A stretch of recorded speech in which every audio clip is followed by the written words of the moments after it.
Negli ultimi 6 secoli la Chiesa Cattolica ha avuto come guida diversi papi provenienti dalla terra veneta, 2 bellunesi, 2 trevigiani e 5 veneziani, a cui si può aggiungere anche il bergamasco Angelo Roncalli, che era patriarca a San Marco al momento della sua elezione al soglio pontificio.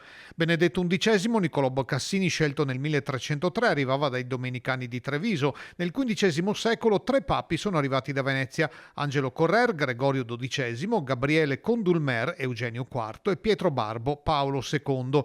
Passano più di 200 anni per avere un altro patriarca eletto in Vaticano. Pietro Vito Ottoboni scelse il nome di Alessandro VIII. Alla metà del XVIII secolo toccò a Carlo Rezzonico, Clemente XIII, ad oggi ultimo veneziano di nascita.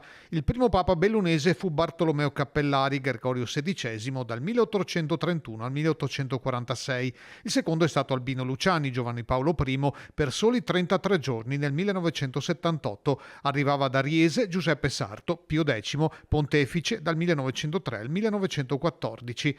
In conclave, in queste ore, entrano i veronesi Claudio Gugerotti, 70 anni, e Mario Zenari, 79, e i vicentini Fabio Baggio di Bassano, 60 anni, e Pietro Parolin, 70enne, fino allo scorso 21 aprile, segretario di Stato.